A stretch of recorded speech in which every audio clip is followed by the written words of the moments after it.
Baik, hadirin. Saya ingin ajak Bapak Ibu untuk memasuki wilayah yang saya loncati, yang babnya adalah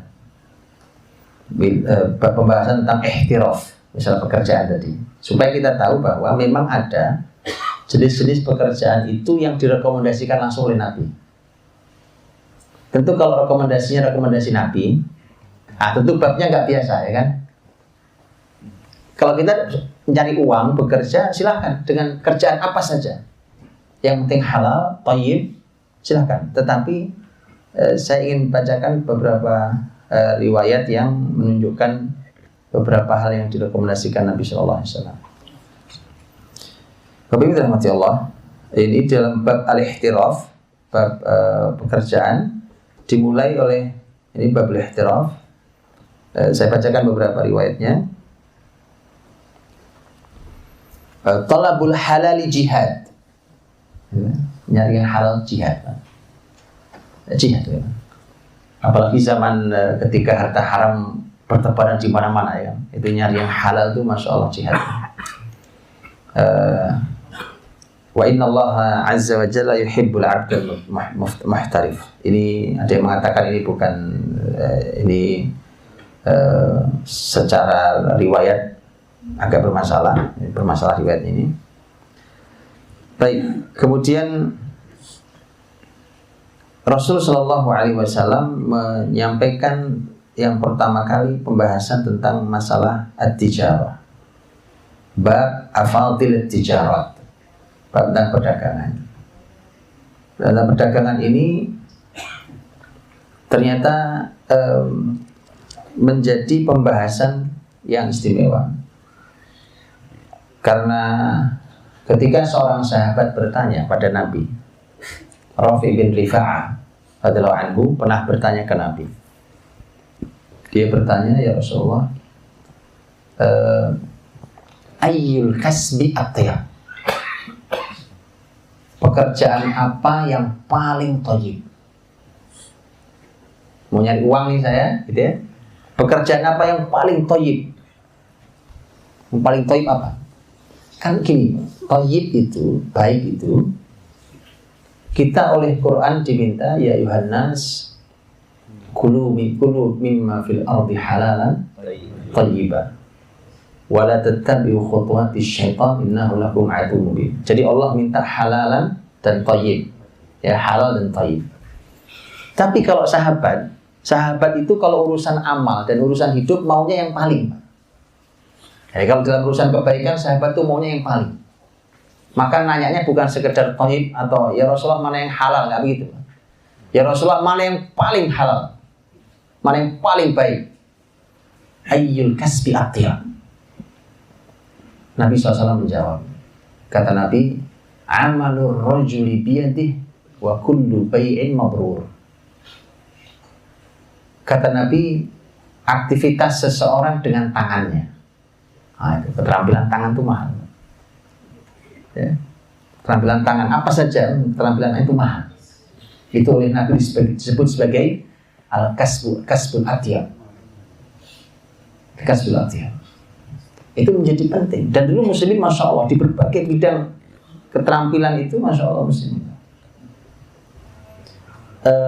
Kemudian wa kullu bai'in mabrur, dan segala jenis perdagangan yang mabrur, perdagangan yang baik.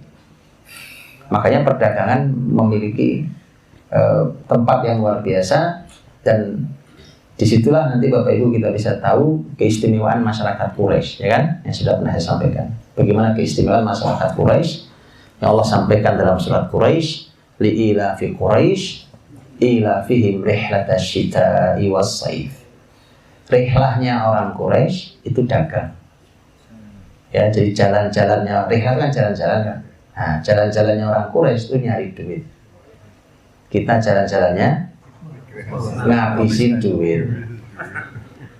Orang Quraisy rihlahnya, rihlatash syita musim dingin, rihlatash saif musim panas. Itu ternyata dagang, Pak, nyari duit. Kalau musim dingin mereka ke selatan, kalau musim panas mereka ke utara. Ya, dan itu rihlahnya dagang.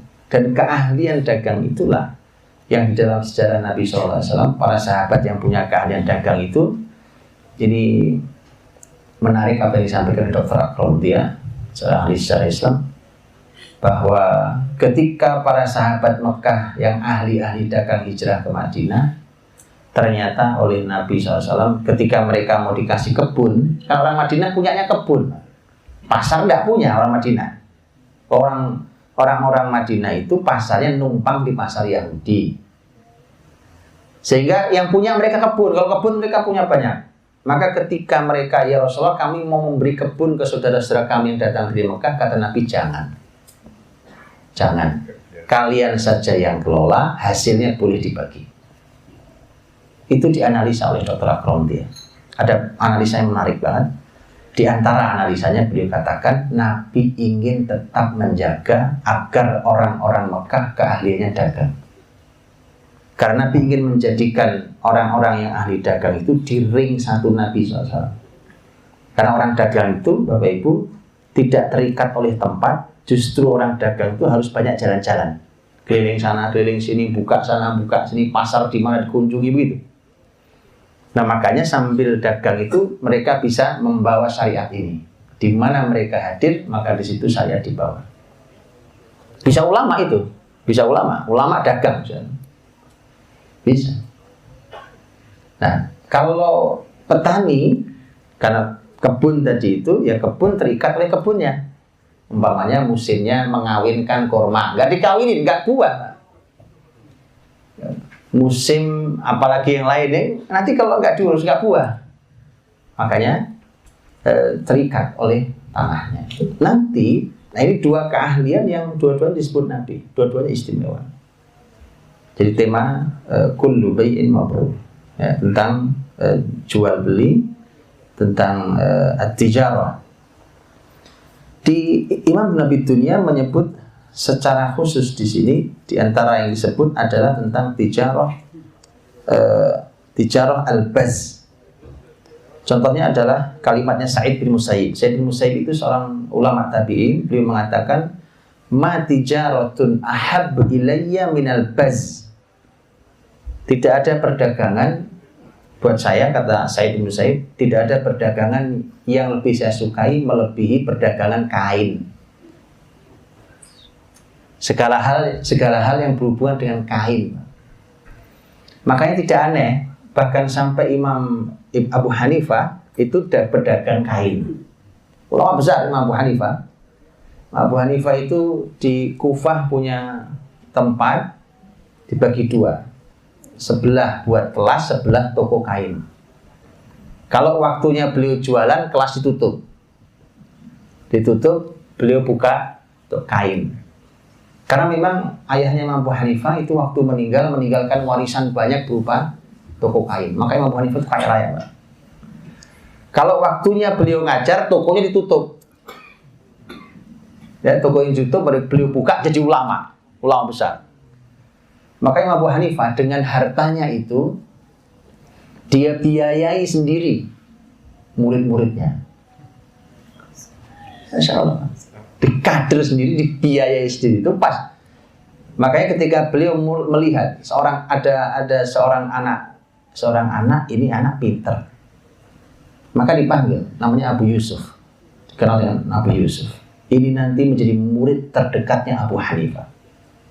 Al-Qadhi Abu Yusuf. Ini orang dengan keilmuan ajaib ilmunya. Sampai dia mendapatkan gelar pertama dalam sejarah Islam, gelarnya Qadhi Qudah. Qadhi Qudah itu artinya hakimnya para hakim. Itu pertama kali gelar diberikan pada Abu Yusuf, Qadhi Abu Yusuf. Abu Yusuf itu anak orang miskin. Begitu duduk di majelis Imam Abu Hanifah, karena seorang ulama melihat itu tahu, wah ini anak pintar ini. Maka dipanggil, sudah kamu duduk di sini ya.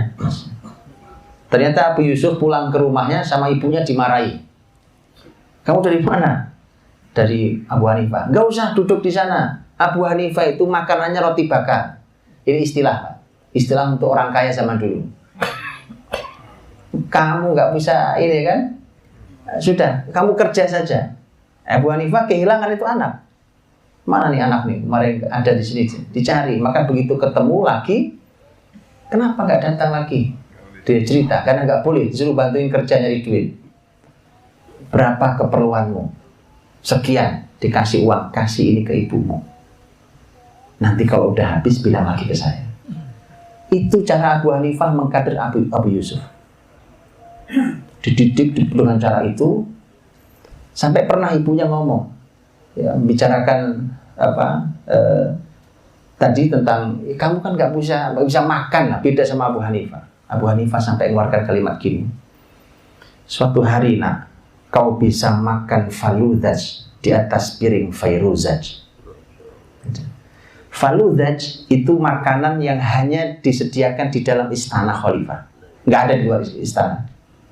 Fairuzaj itu piring khusus yang indah. Untuk makan faludaj pakai piring fairuzaj namanya. Sudah, itu kan kalimat guru, Pak. Maka betulan ketika nanti Abu Yusuf jadi ulama, kemudian nanti beliau diangkat oleh Khalifah Harun ar-Rasyid sebagai orang terpenting di ilmu kehakiman, di ilmu itu, maka kemudian suatu hari oleh Harun ar-Rasyid disuguhi makanan. Makanan itu ternyata adalah faludaj di atas piring fairuzaj. Begitu disuguhi, Abu Yusuf sebelum makan senyum-senyum sendiri. Kemudian ditanya sama Harun ar-Rasyid, kenapa Anda senyum-senyum sendiri? Kata beliau, ini kalimat guru saya, Abu Hanifah, rahimallah ta'ala Abu Hanifah. Semoga Allah merahmati Abu Hanifah. Dia melihat dengan mata hatinya sebelum mata kepalanya. Hatinya, jadi, itu sesuatu yang udah meninggal Abu Hanifah. Gitu ya. Nah, jadi ulama seperti Abu Hanifah dulu jualannya kain. Nah, ini juga bisnis yang menarik dan tema kain ya. Iya. Ini ada sebuah riwayat dikeluarkan oleh Khatib Baghdadi juga dalam Tarikh Baghdad. Saya belum tahu bagaimana periwayatan ini, tetapi ini ada berita saya bacakan ya, bahwa balagona anna rajulan atan nabi, gitu ya. Ini kisah ya, bahwa ada seorang datang ke Nabi SAW. Faqala ya Rasulullah, ayyut tijarah ta'muruni. Ya Rasulullah, saya mau dagang, tapi kira-kira saya mau dagang apa? Kau perintahkan apa saya dagang? Maka Nabi mengatakan, alika bil baz. Kau dagang kain saja. Ya? Ini artinya termasuk yang disebut-sebut oleh para ulama, bahkan para ulama menyampaikan tentang hal itu.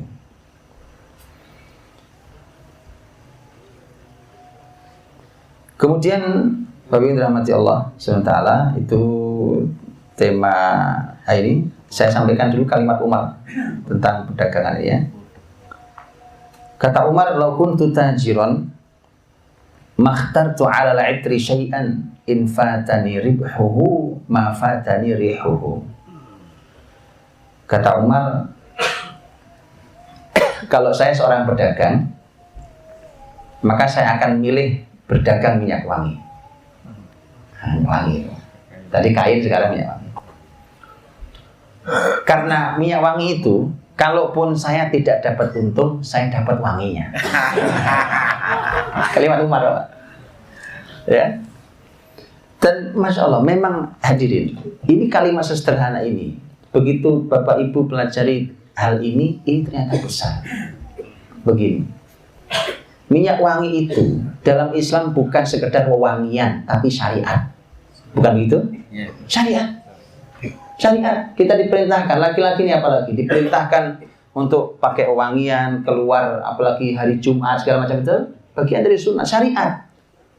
Jadi yang pakai wangi-wangian itu ya cuma muslimin, yang itu masuk di syariat agamanya. Lah kalau orang Eropa itu jarang mandi sampai hari ini. Dari dulu, memang dari dulu. Iya, saya sering sampaikan Ratu Isabella yang dengan suaminya menutup Andalusia 1492 Masehi. Itu dia pernah membanggakan diri bahwa saya ini dalam seumur hidup saya sampai hari ini mandi baru 3 kali. Pertama waktu saya dilahirkan, kedua waktu saya dibaptis, yang ketiga waktu saya nikah. Jadi habis itu nggak mandi-mandi. Loh, iya, Mas. Jadi memang mereka tuh gak ngerti, Pak. Namanya, jadi syariat istinja, orang kalau kamar mandi bersuci, itu cuma Islam yang ngerti. Orang Eropa belajar bikin WC itu, mohon maaf ya, belajar bikin toilet itu setelah mereka ke Andalus, oh gini tuh caranya buang air besar, gitu Pak, baru ngerti. Tadinya kotoran sepanjang jalan kota London di Inggris. Iya, makanya kemudian muncul sepatu hak tinggi itu. Sendal-sendal yang haknya tinggi itu aslinya tadinya adalah kayu gitu, untuk, mohon maaf, untuk menghindari kotoran manusia sepanjang jalan di kota London. Jadi kalau Bapak Ibu mau belajar sejarah enak. Saya nggak ngomong apa-apa loh ya, saya cuma ngomong sejarah. Enak orang sejarah gitu Pak. Ngantepin orang pun juga gak terasa. Ya. Nah, maka minyak wangi itu Masya Allah, wangian itu luar biasa. Saya pernah dikabari oleh teman saya ini, Masya Allah, guru kita juga. Jadi beliau ketika melihat tentang wangi-wangian ini Pak, kan wangi-wangian ini hadirin, coba sekarang kalau disebut di mana ibu kota parfum, kan bisa sepakat atau kalimat ya kan? Walaupun sebenarnya pasti bukan di Paris, karena ada khusus kota kecil yang memang sampai hari ini menjadi kota parfum. Jadi kalau mau belajar parfum di kota itu, dan bahkan lambang kotanya pun adalah lambang lambang alat yang dipakai untuk nyuling wangian itu, alat distilasi. Nah ini kenapa tertinggalnya di sana? Nggak aneh, tadi saya udah bilang, kalau Eropa nggak ngerti wangi, mandi aja enggak. Itu adalah kota yang dulu oleh muslimin lah yang ngajari cara bikin minyak wangi. Diajari cara bikin minyak wangi, kemudian mereka jualan minyak wangi. Jadi minyak wangi dalam Islam Masya Allah, sampai nanti kalau zaman dulu itu ada minyak wangi namanya ghaliyah atau ghawali. Kata ghaliyah artinya mahal.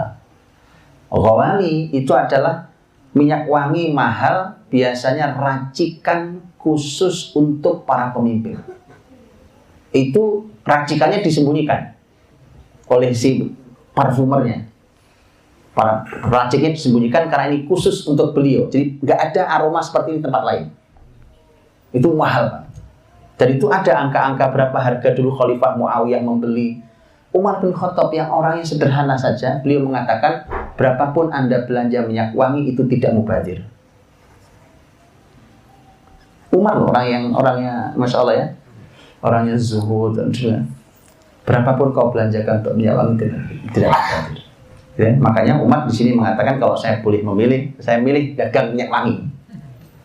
Ya, karena itu syariat besar lah besar. Saya bisa. Ya, dan tadi dan hari ini ternyata ilmu meracik minyak wangi itu lepas juga di tangan muslimin. Kenapa tiba-tiba lepas sampai kemudian ada di Perancis sana? Ya, bukan karena mereka hebat, mereka nggak ngerti minyak wangi. Sekarang jadi bisnis besar bukan? Bisnis besar di dunia minyak wangi itu. Karena musliminnya tidur itu masalahnya. Muslimin lalai, kita yang punya syariat tentang minyak wangi itu. Gak ada sih agama lain yang sampai jadi syariat itu. Nah, itu karena muslimin lalai. Dan akhirnya hari ini untuk meracik parfum itu ternyata ada sekolahnya di situ di kota itu. Sekolahnya programnya 6 bulan. Setelah 6 bulan sampai nanti datang ke sana langsung harus, namanya parfum kan harus kuat di penciuman. Dicium, semua diciumin dulu. Puluhan sesuatu dicium sampai menghadirkan kenangan apa segala macam begitu. Ini teman kita yang belajar itu sampai ke sana, belajar untuk jadi peracik parfum, jadi ngambil sanat parfum, parfumer. Sampai kemudian nanti parfum itu dibuat racikan sendiri, biasanya dengan menggunakan kisah. Makanya kalau Bapak Ibu lihat parfum itu, kayak parfum itu begitu mereknya apa, ya kan? Kemudian nanti ada kalimatnya. Yang kalimat itu menunjukkan apa? Menunjukkan kelembutan, menunjukkan kejantanan, menunjukkan kedermawanan, menunjukkan kewibawaan, menunjukkan bijaksana, kan gitu. Bisa dikisah. Baik. Jadi Masya Allah tidak sederhana itu. Dan ternyata hari ini memang industri besar. Gak mudah. Gitu ya. Baik. Bisa ambil? Bisa? Masih ada. Cik lagi. Baik. Kalau gitu saya bacakan beberapa jenis yang lain selain perdagangan tadi. Yang kedua, pembahasan tentang al-aqarat. Al-aqarat tadi tijarah, al-aqarat. Al-aqarat itu masalah tadi. Masalah tadi saya bilang tentang masalah properti, Pak. Masalah rumah. Karena diantaranya adalah ini riwayat tentang salasun min na'imid dunya. Ada 3 hal yang merupakan kenikmatan di dunia. Al-maskanul wasi', rumah yang lapang. Wa zaujatus salihah, istri yang salihah. Wal markabul muwafaq, kendaraan yang nyaman mengantarkan kita sampai tujuan. Itu nggak bisa baik kan ya, Bang? Jadi saya juga minta gitu, kalau ngaji memang harus yang lengkap. Ya, di satu sisi Nabi mengajari kita untuk zuhud terhadap dunia ini. Di sisi lain Nabi mengatur tentang dunia ini. Tunjukkan juga apa sih yang merupakan kebahagiaanmu. Nah, ini kebahagiaan dunia. Di antaranya adalah rumah yang lapang tadi. Nah, Bapak Ibu, pembahasan tentang tema rumah itu menjadi pembahasan besar sendiri.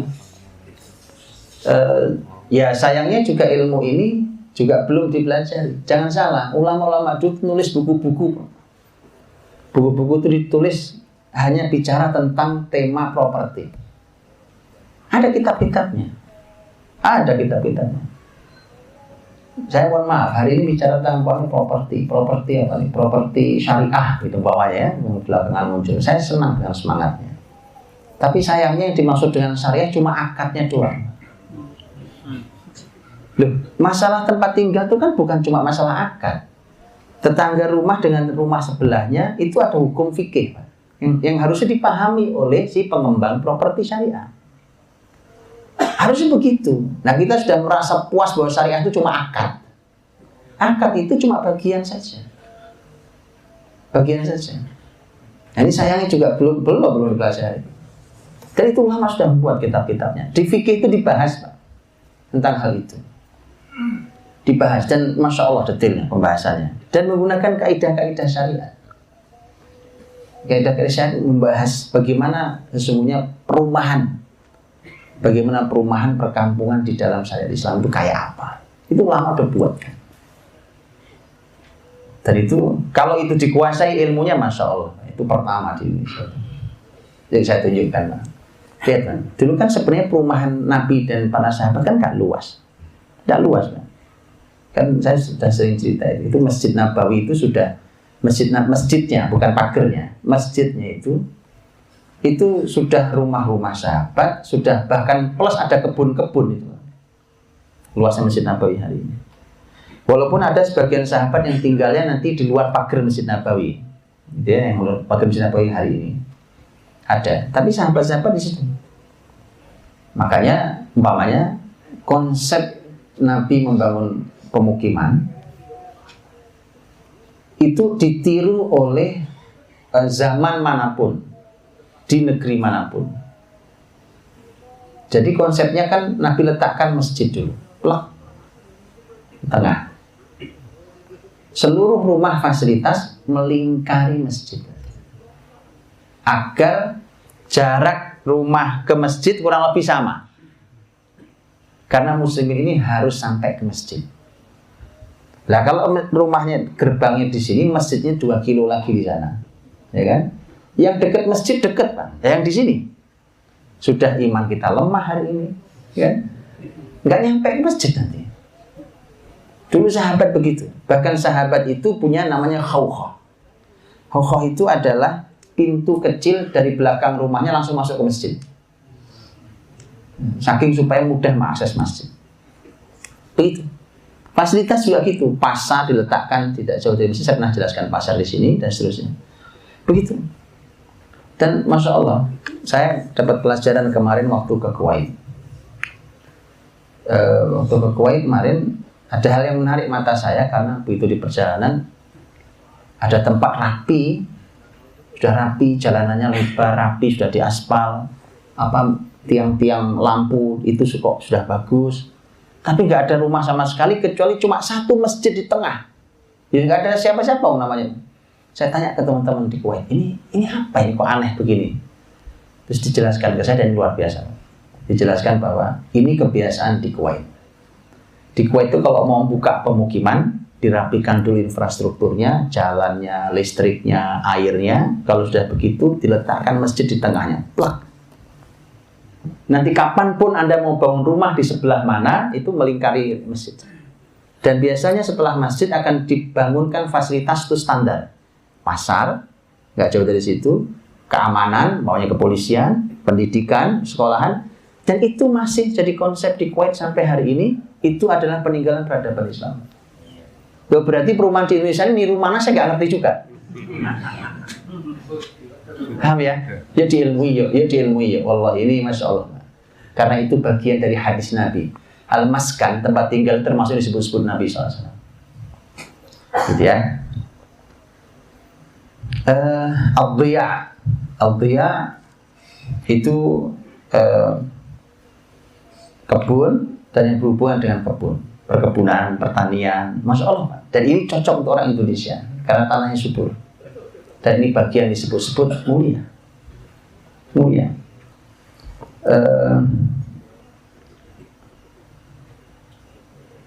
Umpamanya adalah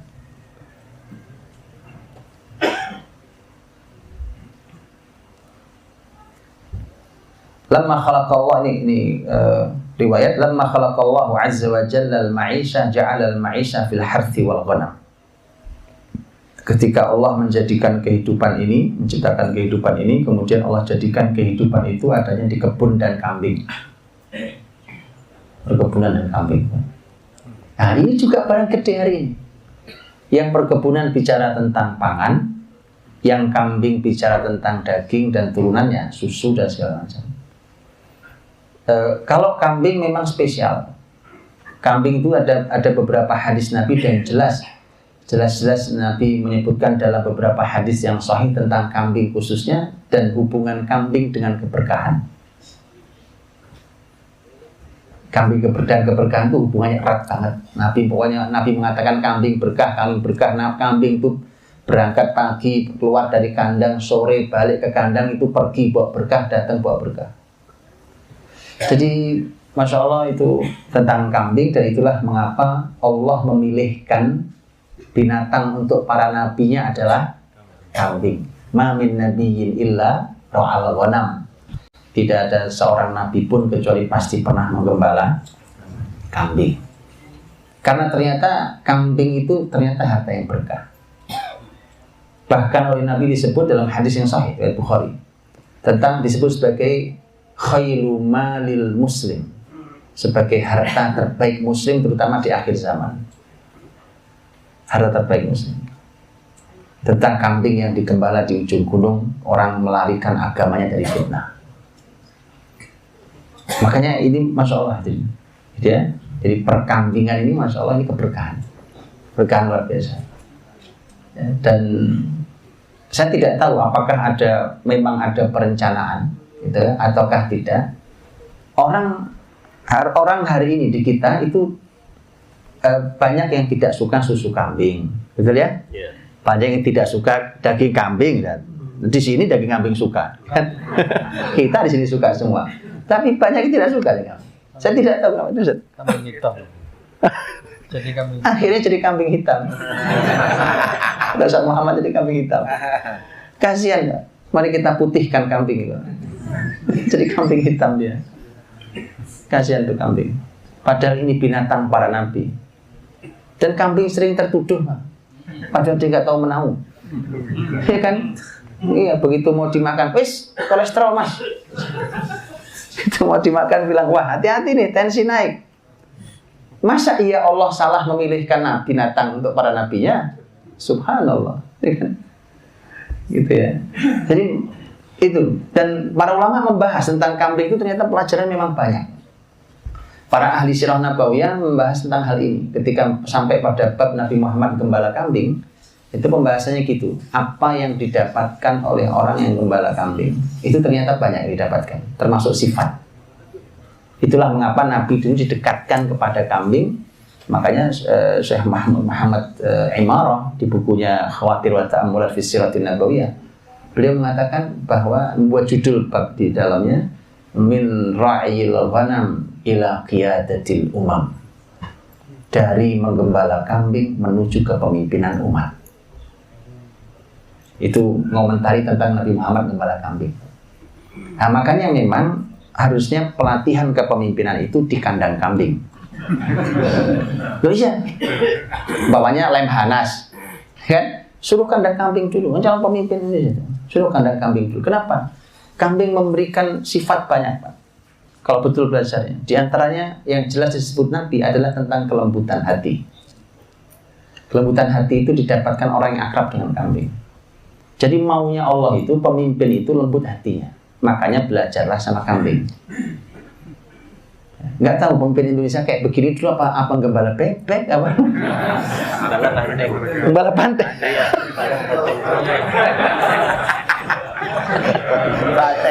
Sarah nih beli nih, Pak.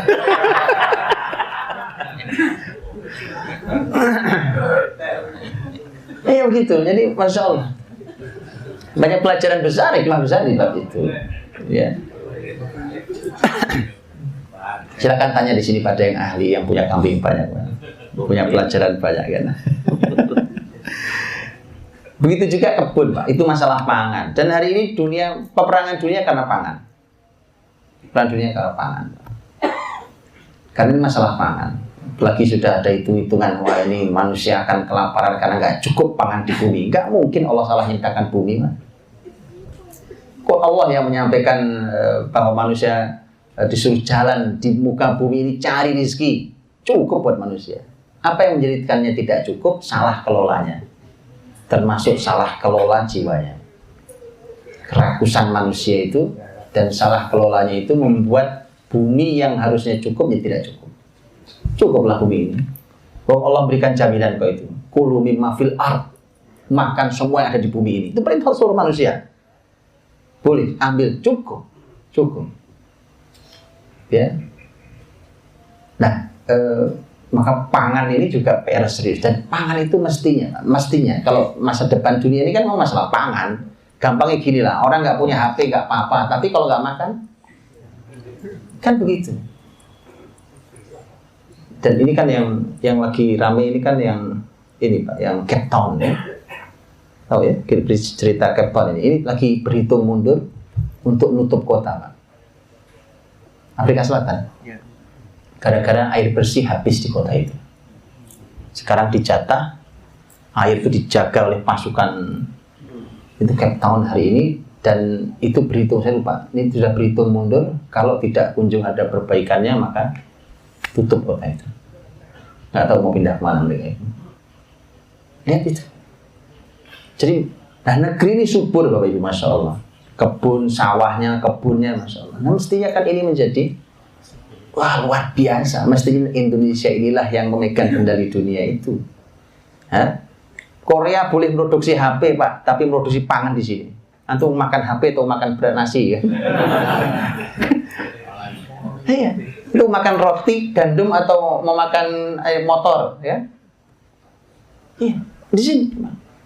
Nah, cuma sayangnya tadi karena sudah terimage-kan kalau bertani itu nggak gengsi, gitu, hasilnya kecil, nah itu salahnya. Mesti harus diilmui dan harus nanya ke muslimin. Muslimin itu waktu masuk ke Andalusia itu susah panen. Masyarakat Eropa tuh nggak ngerti cara ngelola tanah. Setahun belum tentu panen. Belum tentu panen setahun. Begitu muslimin masuk diajari bertani masyarakat Andalus. Setahun panen 3-4 kali, berpanen berkali-kali. Pergilah ke Spanyol sampai hari ini, Spanyol itu yang bisa mengganjal jatuhnya perekonomian Spanyol. Kan Spanyol kan ekonomi jatuh. Yang mampu mengganjalnya apa? Zaitun. Itu pohon zaitun sepanjang mata memandang di Spanyol. Memang siapa yang bawa ke situ? Masyarakat Bani Umayyah dulu. Dibawa dari Syam. Diangkut sampai ke Spanyol sana waktu muslimin memegang Andalus itu. Dan sampai hari ini ternyata itu menjadi yang mengganjal perekonomian sampai gak jatuh. Makanya Masya Allah pertanyaan itu. Gitu ya, memang harus diilmui. Tanya pada muslim. Ulama Islam menulis buku-buku tentang pertanian. Ditulis. Salah satunya adalah bukunya Ibnu Awam. Ibnu Awam nulis buku itu abad 6 Hijriah. Nulis buku tentang Al-Filaha, tentang pertanian dan peternakan. Ditulis dan disebut-sebut sebagai salah satu kurikulum terbaik pertanian di zaman muslimin dulu. Ada, cuma harus balik ke kitab ulama namanya. Begitu. Terakhir sekali, tentang tadi sudah saya sampaikan tentang amalul yad, keterampilan tangan. Life skill keterampilan tangan itu menjadi sangat penting pembahasannya, karenanya memang harus diberikan pada generasi kita. Apapun keterampilan tangan itu menjadi menarik. Dulu yang namanya produksi pakaian ini ditenunkan dulu, itu pekerjaan rumahan. Dan yang di rumah itu perempuan. Sehingga dulu ada istilah khas di Arab. Seingat saya Harun Ar-Rasyid juga, ketika ketemu seseorang, Harun Ar-Rasyid nanya, berapa anakmu? Anak saya 3, perempuan semua. Kata Harun Ar-Rasyid, berarti kamu jadi orang paling kaya di sini. Karena kalau di rumah, mereka produksi kain dulu. Ditenun itu, jadi pakaian, itu kerjaan rumahan dulu. Sebenarnya kan sampai hari ini pun masih begitu kan. Nah, ketika menjadi industri, itu menjadi seperti kita lihat tadi, industri besar itu. Sebenarnya itu Masya Allah, itu keterampilan yang luar biasa. Jadi keterampilan ini adalah life skill yang harus diberikan.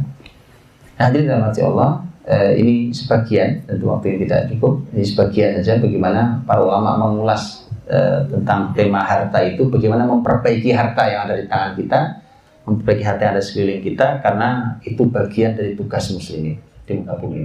Saya kira itu. Wallahualam bishawab.